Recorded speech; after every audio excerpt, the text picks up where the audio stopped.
प्रार्थना करन लई नराले विच पहाड़ ते चढ़ गया। अर जां सांझ होई तां ओह उत्थे इकल्ला ही सी, पर बेड़ी उस वेले झील विच लहरां दी मारी डोलदी सी, इस लई जो पौण सामणी सी अते रात दे चौथे ਪਹਿਰ ਉਹ ਝੀਲ ਦੇ ਉੱਤੋਂ ਦੀ ਉਹਨਾਂ ਵੱਲ ਤੁਰਦਾ ਹੋਇਆ ਆਇਆ। ਅਤੇ ਜਾਂ ਚੇਲਿਆਂ ਨੇ ਉਹਨੂੰ ਝੀਲ ਤੇ ਤੁਰਦਿਆਂ ਵੇਖਿਆ ਤਾਂ ਡੈਂਬਰ ਕੇ ਆਖਣ ਲੱਗੇ, ਇਹ ਭੂਤਨਾ ਹੈ, ਅਤੇ डर के मारे चिल्लाने लगे। तब यीशु ने तुरंत उनसे बात की और कहा, ठाठस बांधो, मैं हूँ, डरो मत। पतरस ने उसको उत्तर दिया, हे प्रभु, यदि तू है तो मुझे अपने पास पानी पर चलकर आने की आज्ञा दे। उसने कहा, आ। तब पतरस नाव पर से उतरकर यीशु के पास जाने को पानी पर चलने लगा, पर हवा को देखकर डर गया और डूबने लगा, तो चिल्लाकर कहा, हे प्रभु, मुझे बचा। यीशु ने तुरंत हाथ बढ़ाकर उसे थाम लिया और उससे कहा, हे कल्प विश्वासी, तूने क्यों संदेह किया। जब वे नाव पर चढ़ गए तो हवा थम गई। इस पर उन्होंने जो नाव पर थे उसे दंडवत करके कहा, सचमुच तू ही परमेश्वर का पुत्र है। परमेश्वर अपने परिवार सुने जाने कलाम पे अनुग्रह दे। ਅਸੀਂ ਤੇ देखते हैं इस घटना जो यसु मसीह के चेलियां के नाल ये घटना बीती है कि लिखा कि प्रभु पहाड़ पे अकेले दुआ करन के लिए निकलिया और उसने चेलियां नूं विदा करिया कि तुसी एक जगह तो दूसरी जगह जाओ और आप उत्थे मिलेंगे। और इत्थे लिखा कि जदों जा रहे थे तो रस्ते च कहते कि तूफान आया, जो उन्हां दी बेड़ी थी वो लहरां दे विच समुंदर दियां डोलन लग गईयां और वो उसके बचाव के लिए अपने काम कर रहे थे।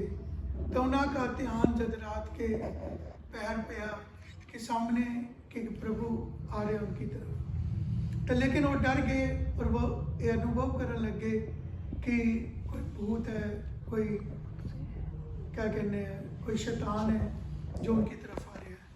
लेकिन प्रभु ने उन्होंने कहा कि तुम डरो मत, मैं हूँ, तुम हिम्मत रखो।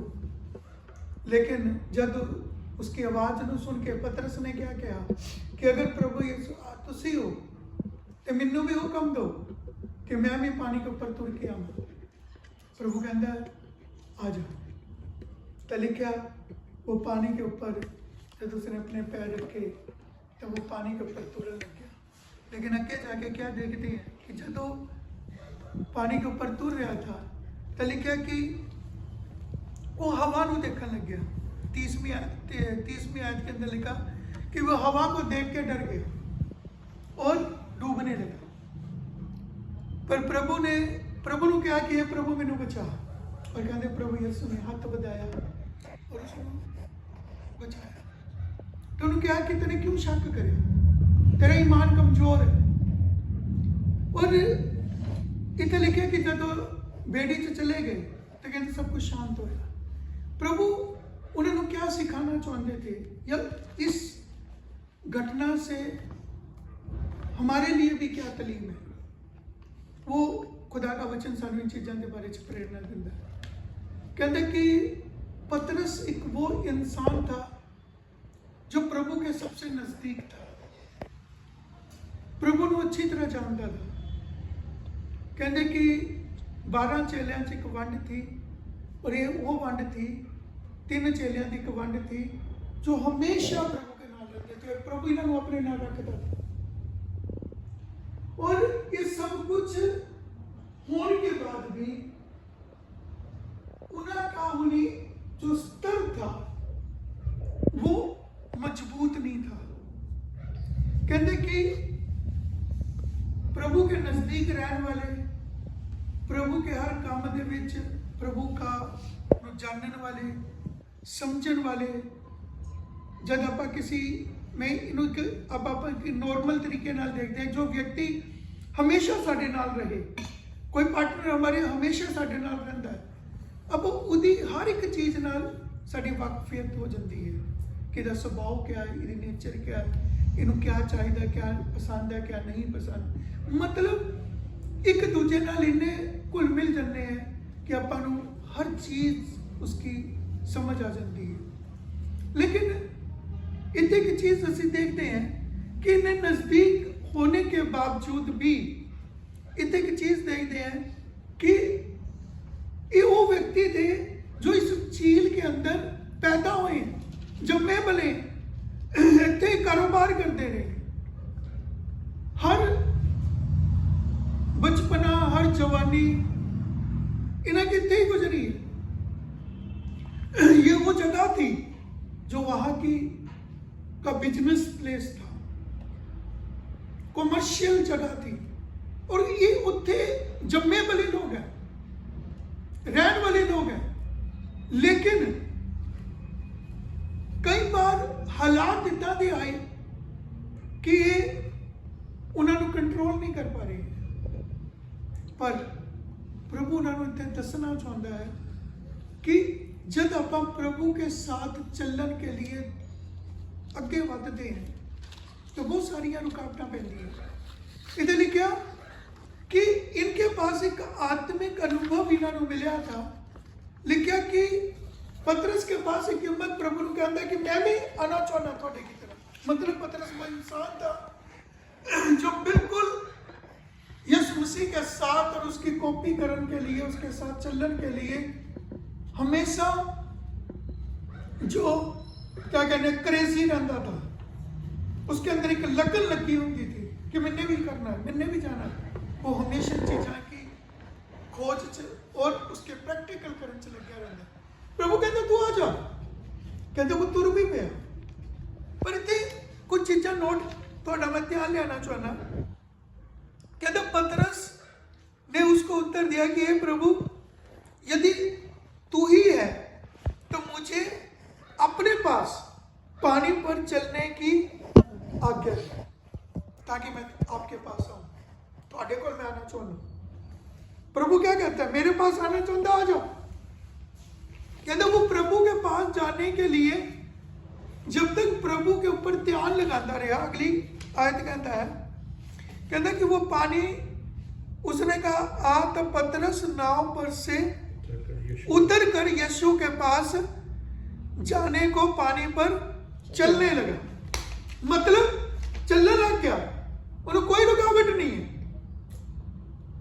मतलब एक ऐसा अनुभव कि हम यीशु मसीह के पास जाने के लिए साढ़े लिए हर रुकावट दूर हो जाएगी।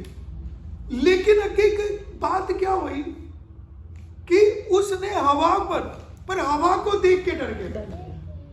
ये हवा क्या? कहते कई बार हम अपने आत्मिक जीवन में भी सही तरह चल रहे होंगे, लेकिन हवा पहले तो ही चल रही है। हवा को देख के डर गया। हवा क्या? कई बार हम अपने जीवन के अंदर इतना दसना चाहता, हवा वो अनुभव है जो अस्थिर अनुभव है, जिसके अंदर आप कायम नहीं रह सकते। और अगर हमारे अंदर हमारा ध्यान, हमारी लगन परमेश्वर से दूर होगी, वो दूर हटाने के लिए हवा पहले से चल रही थी, तभी वो जो लहरें उठ रही थी उनको आगे बढ़ने के लिए रुकावट डाल रही थी ताकि वो प्रभु यीशु मसीह के पास ना जाए। कहने का मतलब जिस रास्ते पे प्रभु ने उन्होंने तोड़िया, वो दुआ नाल तोड़े हैं, प्रभु ने उन्होंने कर लिया। कई बार आप कहने यार आप प्रार्थना नाल चले, प्रभु की अगुवाई लेके चले, लेकिन बाद में क्या हुआ, हमारा मन डोल गया। मन क्यों डोला? क्योंकि हमारा ध्यान प्रभु से हटकर हवा पे चला गया। हवा वो अनुभव है जो अस्थिर है, मतलब हमें कायम नहीं रहने देगा। जो अनुभव हमने पाया है वो भी हमारे से ले जाएगा, वो अनुभव भी हमारा चला जाएगा। क्यों?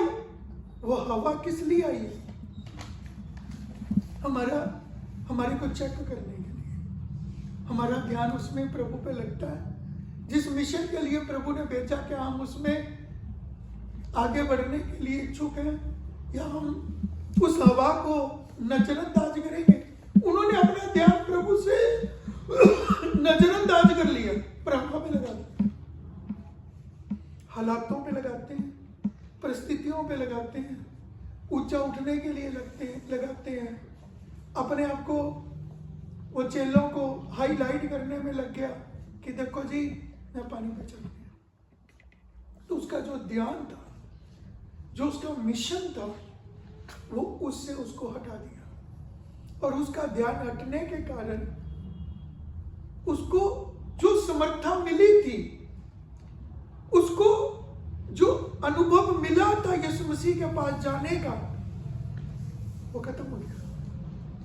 और जैसे ही वो खत्म होने लगा तो वो डूबने लगा। कहने का मतलब कि पतरस को एक अनुभव था यीशु मसीह के साथ रहने से, कि वो यीशु मसीह के पास जाना कैसे है। हर एक व्यक्ति नहीं कहेगा कि मैं पानी के ऊपर चलूंगा या मुझे भी हुक्म दे, पर उसके पास वो एक अनुभव था यीशु मसीह के पास जाने का। लेकिन वो अनुभव चला कैसे गया? बात समझ रहे हैं? वो अनुभव हमारे पास से चला कैसे जाएगा? कहते हैं अगर हम हवा पे ध्यान करेंगे। अब ध्यान एक जगह लगेगा, दो जगह नहीं। या तो यीशु मसीह में लगेगा या हवा पे लगेगा। हवा प्रेजेंट अनुभव है, हवा प्रेजेंट सिचुएशन है। हवा वो चीज है जो आएगी और चली जाएगी, लेकिन यीशु मसीह एक स्थिर अनुभव है, जो आएगा चला जाएगा नहीं है। वो उन चीजों के ऊपर हमें चयबंद करेगा, उनके ऊपर चलने की ताकत देगा। कहते हवा ने वो ताकत उनसे खींच ली, हवा ने वो समर्था उनसे खींच ली। वो यीशु मसीह के पास जाने की बजाय वो उसी पानी में डूबने लगे। कारण क्या था? यीशु मसीह क्या सिखा रहा उनको? प्रभु ने क्यों कहा आगे जाके? कहते जब वो वापस यीशु मसीह उसके पास पहुंचा, उसको हाथ से पकड़ के बाहर निकाला, बचाया, कहते फिर नहीं वो डूबा। फिर क्या प्रभु उसको गोदी में उठा के थोड़ा लेके गया? प्रभु ने कहा मेरे पीछे आ जा। वो पानी के ऊपर चल के ही गया, प्रभु के पीछे चल के गया। प्रभु के ऊपर से अब उसको वो हवा नहीं गिरा रही, हवा भी रुक नहीं गई। हालात अभी बदले नहीं है। हालात कब बदले? जब वो दोनों बेड़ी में चले गए। अभी बेड़ी में नहीं गए, पर अब नहीं वो डूब रहा, क्योंकि अब हवा उसको गिरा नहीं पा रही। क्यों नहीं गिरा पा रही? क्योंकि वो यीशु मसीह के पीछे चल रहा है। प्रभु क्या कह रहे हैं? कहता हालात आएंगे, हवा आएगी, हवा वही है, पर हवा कब रुकी? जब तक वो यीशु मसीह के पीछे चलकर बेड़ी तक नहीं पहुंचे। कहते बेड़ी में चले। प्रभु ने ये नहीं कहा हवा रुक जा। कहता ना प्रभु ने हवा को रोका, ना प्रभु ने पानी को रोका। प्रभु ने क्या कहा? कहता मेरे पीछे अब आ जा। ना उसने उसको गोदी में उठाया, ना उसकी बांह फड़ के लेके गया, पर वो खुद ही चल के गया, उन्हीं पैरों से चल के गया। पर अब वो ना तो डूबा, ना हवा ने उसको इधर उधर गिराने की कोशिश की। कारण क्या था? उसको प्रभु को ध्यान करना था। जब हम दूसरी चीजों पे ध्यान करेंगे, हमारा आत्मिक अनुभव चला जाएगा। कहते वो किस लिए आई है? वो किस लिए उस जगह पे थी? अगर हम प्रभु पे ध्यान करेंगे, वो अनुभव हमसे ना तो हवा खींच सकती है, ना पानी खींच सकता है, ना कोई दुनिया की ताकत, ना कुदरत की ताकत उन चीज़ों को हमसे खींच नहीं सकती। पर कब खींचेगी? जब हम कुदरत की बनाई हुई चीज़ों पर ध्यान करेंगे। वो किस लिए बनाई है? वो उसके कहने से बनी। पर अगर वो उसके ऊपर चल रहा है, वो हमें भी उसके ऊपर चलने की ताकत देगा। पर वो ताकत मिलती कैसे है? उसका ध्यान करने से, उसके पीछे चलने से, उस पे अपने ध्यान को केंद्रित करने में। अगर हमारा मन डोलता रहेगा, हमारा ध्यान डोलता रहेगा, फिर हम उस तक नहीं पहुंचेंगे। यही चीज आगे जाके प्रभु क्या कहता है? कहता मैं क्यों डूबने लगा? पर उसके बाद नहीं डूबा। प्रभु ने क्या कहा? तेरा जो ईमान है वो डोलने लगा। तेरा ईमान अब क्या हो गया? वो हवा की तरह जो अस्थिर हो गया। वो देखने लगा कि मैं कहां चल रहा हूं, मैं कहां, मेरा ध्यान, उसका ध्यान यीशु मसीह से हट गया, दुनियादारी पे लग गया, चेलों को दिखाने में लग गया कि मैं पानी पे चल रहा हूं। और कहां लगेगा उसका? अंधेरे में उसको और कौन देख रहा था? तो जब हमारा ध्यान, पतरस का ध्यान यीशु मसीह से हटेगा तो वो डूबेगा। और यही चीज वो कह रहा है। प्रभु यीशु मसीह ने आगे जाके कहा पतरस को ही कहा कि मैं तेरे पे कलीसिया बनाऊंगा और पताल के फाटक तेरे पे सफल नहीं होंगे। क्यों? क्योंकि प्रभु ने उसको एक लेसन दिया, उसको समझाया कि अगर तो तू मेरे पीछे चलेगा, अगर तो तेरा ध्यान मेरे पे लगा रहेगा, फिर तो कोई तुझे गिरा नहीं पाएगा, फिर तेरा ईमान नहीं डोलेगा, फिर तेरा ईमान मजबूत बनेगा। बाद में जब वो ये चीजें समझ गया, सीख गया, कहता फिर यही पतरस था जिसने रसूलों के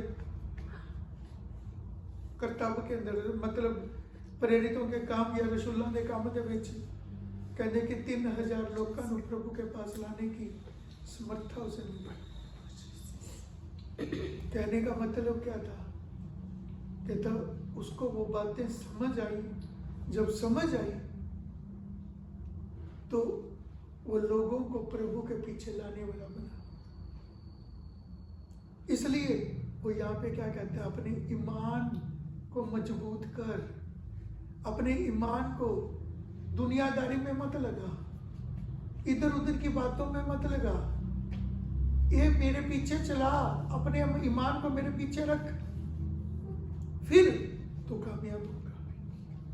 इसलिए परमेश्वर का वचन हमें यही चीज कहता है और वो यही चीज यहां बोलता है।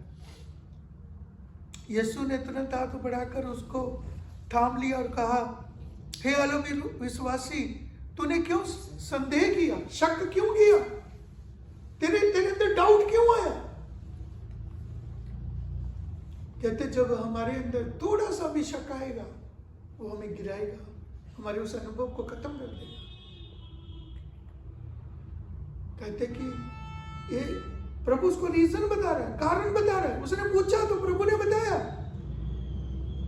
कहता मैं क्यों डूबने लगा, मैं वहां क्यों नहीं चल पाया?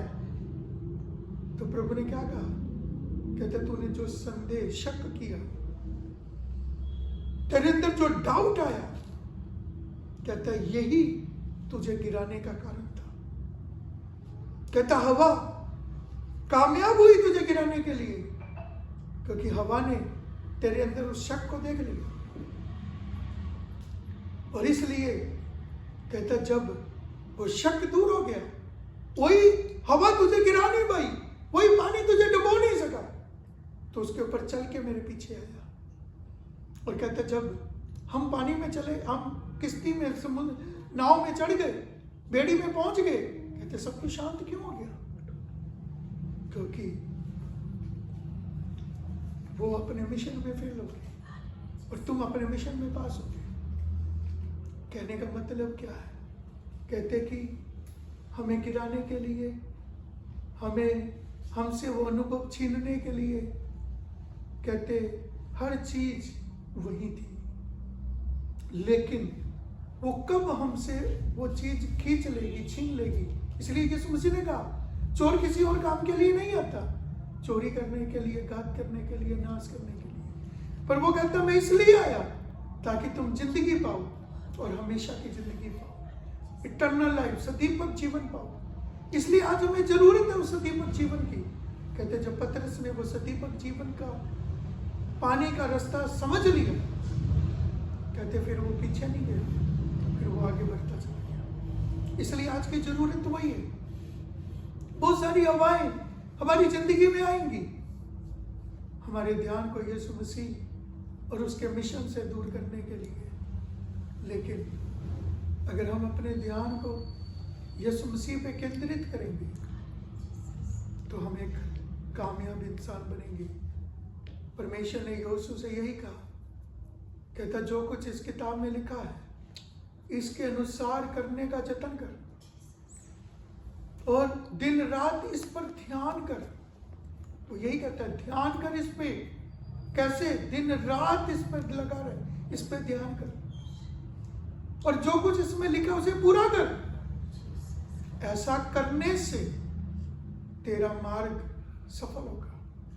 कहने का मतलब फिर तेरे को कोई दबा नहीं सकेगा, फिर कोई तुझे को गिरा नहीं सकेगा, फिर परमेश्वर तुझे वो बल देगा तो उसके ऊपर चल के जाएगा। इसलिए यहोशू एक कामयाब इंसान बना, पतरस एक सफल इंसान बना परमेश्वर के अंदर।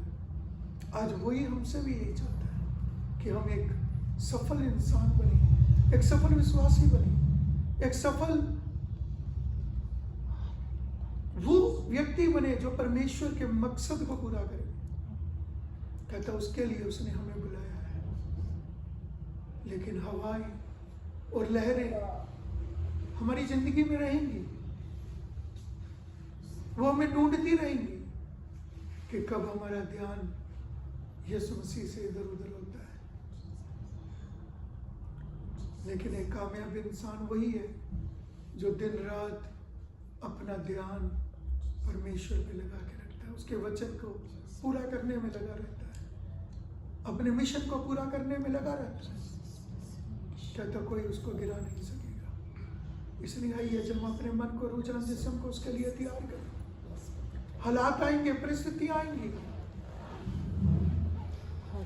लेकिन जो परमेश्वर के मकसद को पूरा करने में लगे हैं, कहते वो उसको कुछ नहीं कर पाएंगे। धन्यवाद, तारी प्रस्तुति वंडरफुल लॉर्ड, हालेलुया।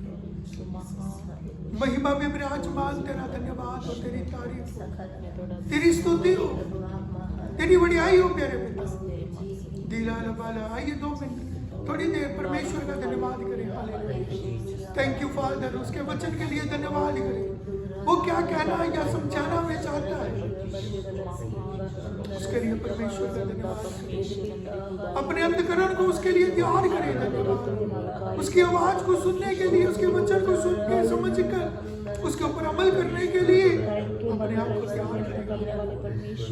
धन्यवाद।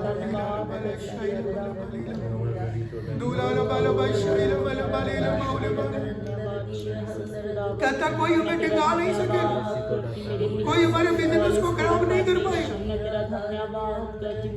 कोई हमें आगे बढ़ने से रोक नहीं सकेगा। धन्यवाद। जिस मकसद के लिए परमेश्वर ने बुलाया उस पर केंद्रित होने के लिए, उस पर ध्यान रखने के लिए प्रार्थना करें, हम वो काम करें मेरी मर्जी नहीं तो परमेश्वर से मेरे पिता आइए परमेश्वर की दासी के साथ मिलकर दुआ के अंदर जाएंगे। ओ जीसस, हालेलुया हालेलुया हालेलुया।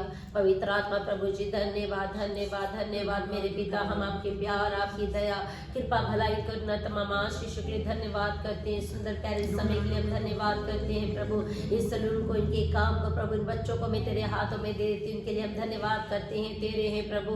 ओ पिता, इन्होंने अपने सलून को तेरे लिए खोला है। अपना स्वर्ग इनके लिए खोल दे। अपने सामर्थ्य जोरों पर हाथ को बढ़ा, तू अपनी बरकतों को, अपनी आशीषों को ढेर दे। चारों तरफ अपना स्वर्गीय बाड़ा बांध दे। पवित्र आत्मा की आग को लगा दे। अपने फरिश्तों के द्वारा, अपनी आत्मा के द्वारा संभाल प्रभु। तूने आशीष दे, बरकत दे, अनुग्रह दे। रोकने वाली आत्मा, अंधकार की शक्ति, काम, धर्म की आत्माएं, काम दूर हो जा, दूर हो जा। यीशु के लहू में, लहू में, लहू में ये तेरे बच्चे हैं प्रभु। तूने चुन लिया, तूने इन्हें अलग किया अपनी महिमा के लिए, अपनी गवाही के लिए। आपके नाम के निमित्त इन्हें अभिषेक कर, इन्हें बड़ा प्रभु ने चलाओ, स्थिर कर, ताकि तेरी इच्छा, तेरी योजना, तेरा प्लान के जीवन में पूरा हो जाए। इस सलून को मैं तेरे लोक में सुरक्षित करती, चारों तरफ तेरा स्वर्गीय बाड़ा बांध देते हैं प्रभु। हे पिता, होने दे प्रभु। इसे बढ़ा और बहुत आय तक बढ़ा, इन हदों को बढ़ा। इनके लिए रास्ते, द्वार, मार्ग खोल दे प्यारे पिता। ओ पिता, इनके लिए इंतजाम करने वाले परमेश्वर आप है, मुहैया करने वाले मेरे यहोवा आप है प्रभु। यीशु राजा, हो जाने दे, हो जाने दे। उन बरकतों को भेज दे। वफादार ईमानदार है प्रभु जी, तेरा भय रखने वाले, तेरी आत्मा की आवाज को सुनकर चलने वालों को भेज दे प्रभु। भेज दे वफादार ईमानदारों को, भेज दे प्यारे पिता। भेज दे, शैतान के बीच में काम ना करे। इनके काम के विरुद्ध, इनके ओ पिता अनुग्रह के विरुद्ध शैतान कभी भी कार्य करने ना पाए प्रभु। अनुग्रह तूने इनको दिया है, वो बरकत तूने इनको दी है प्रभु। आपने यहाँ तक लाए हैं, उठाने वाले, बढ़ाने वाले, चलाने वाले, स्थिर करने वाले, अपनी महिमा में ले जाने वाले मेरे परमेश्वर आप है प्यारे पिता। अपने बेटे को आत्मा में, अपनी सामर्थ में बढ़ने दे पिता। अपनी आत्मा की आवाज को सुनाकर चलने दे प्यारे पिता। ये तेरी ज्योति, तेरा नमक बन जाए, तेरा गवाह हो। तेरा बेटा तेरी आत्मा के लिए प्यासा किया जाए और तेरे अभिषेक के लिए तैयार किया जाए प्यारे पिता। इनकी कुप्पी के तेल को घटने मत दे पिता। इनकी मसालों को जला और तेरे लिए धरती आग बना ले प्रभु। तेरी महिमा और तेरी ज्योति बनाकर चमका प्रभु। और इनके हाथों को, इनके खत्तों को, इनके सलून को आशीषित कर प्रभु। मैं आपका लहू लगा देती हूँ, आपके हाथों में सौंप देते हैं प्रभु। ये बहुत बड़ी गवाही के साथ आए। तेरा आत्मा तेरी बेटी मांस की जीवन में कार्य करे। अपनी बेटी को उठा और बढ़ा और चला। अपनी आत्मा के अभिषेक को पाने दे प्रभु। अपनी आत्मा के शब्द डाल दे मुंह में प्रभु जी। छू ले और शुद्ध कर प्यारे पिता। और जीभ को छू ले प्रभु, गले को मसा कर प्रभु। तेरी आत्मा में आराधना करने वाला आत्मा डाल दे प्रभु जी। हर एक रुकावट दूर हो, हर एक अंधकार के काम दूर हो जा। पीछा करने वाली आत्मा जाए, बाप दादाओं के श्राप टूट जाए। आपका वायदा है प्रभु। आपने कहा जो तेरे विरुद्ध कार्य करती हूँ शक्ति को मैं डांटूंगा, मैं उनको भूलूंगा, वो तुम्हारा पीछा नहीं करेगी प्यारे पिता। हो जाने दे प्रभु। तेरा लहू लगाती हूँ। तेरी बेटी को आत्मा में, सामर्थ में बढ़ा। तेरी आत्मिक आराधना में बढ़ा। उस अभिषेक के लिए तैयार करेंगे। सलून को आशीषित कर और वफादार ईमानदार वर्गों को भेज दे प्यारे पिता। जो इनके साथ काम कर रहे हैं उनको भी वफादारी के साथ काम करने दे प्यारे पिता। वो दिल से कार्य करने पाए। वो शैतान किसी के मन और बुद्धि को बांधने ना पाए, उनके खिलाफ कार्य करने ना पाए। तेरा आत्मा में तेरे वश में करे प्रभु। बहुत सारे स्टूडेंट्स आने दे पिता। उस जगह को भर दे, उनके खतों को भर दे और हदों को बढ़ा दे प्रभु जी। इन्हें आशीष दे। मर्सी तेरी है प्रभु। ये दान तेरा है, मैं तेरे हाथों में सौंप देती हूँ। इस बेटी को दिन प्रतिदिन तेरी दिल, तेरी पहचान, तेरी सामर्थ में बढ़ने दे।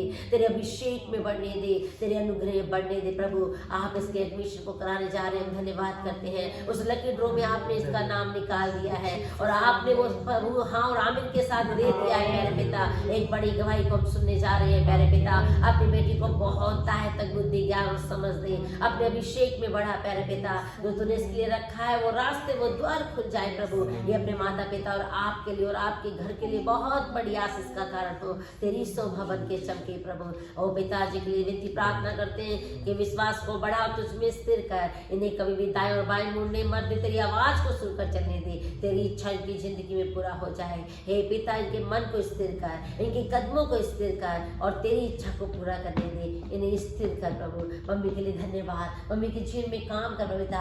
उन्हें छूने, चंगा कर, उनकी बैक को छू ले, उन नसों को, मांसपेशियों को छू ले, उन मनकों में तेरा सामर्थ कार्य करे। इन्हें कंप्लीट विक्ट्री दे, ताकत, तंदुरुस्ती बल दे पिता। मैं तेरे राज को, अपने आप को भी तेरे हाथों में देते प्रभु। ओ पिता, तेरे आत्मिक जीवन में और तेरे अनुग्रह में बढ़ा और आत्मा का नया बल, नया सामर्थ्य, ताकि हम तेरी सेवा को, तेरे कार्य को पूरा करें। तेरी कलीसिया में, मंडली में, परिवारों में तेरा आत्मा कार्य करे। इन जवान बेटे बेटियों में कार्य करे। दुष्ट से बचा के रहे। हे प्रभु, तेरा आगमन निकट है, उसके लिए हम सबको तैयार कर। वो जागने वाला, प्रार्थना करने वाला आत्मा दे। तेरा वचन प्रभु जी आज हमें भी इनको बहुत ताय तक आशीष दे प्रभु, और हमें तेरी बात होने दे और विश्वास में स्थिर खड़ा रहने दे। परिस्थिति और हालात और माहौल को देखकर घबराने मत दे प्रभु, हमें स्थिर कर। जब तक आप आते तब तक प्रभु जी हमारी मसाले जलती रहे, कुपियाँ तेल से भरी रहे, आखिरी दम और आखिरी सांस तक निर्दोष और निष्कलंक के खड़े किए जाए, तेरे साथ जाने वाले बने। हम सब तेरी इच्छा को पूरा करें। हम तेरे हाथों में सौंप देते हैं, सारा आदर सारी महिमा हम आपको देते हैं। अपने उद्धार करते यीशु मसीह के मीठे और प्यारे नाम से मांग लेते हैं, आमीन। पिता परमेश्वर का प्रेम, पुत्र यीशु का अनुग्रह, पवित्र आत्मा की संगति और सहभागिता हम सबके साथ, प्रार्थना की बातों के साथ, इस परिवार के साथ अब से लेकर प्रभु के दोबारा आगमन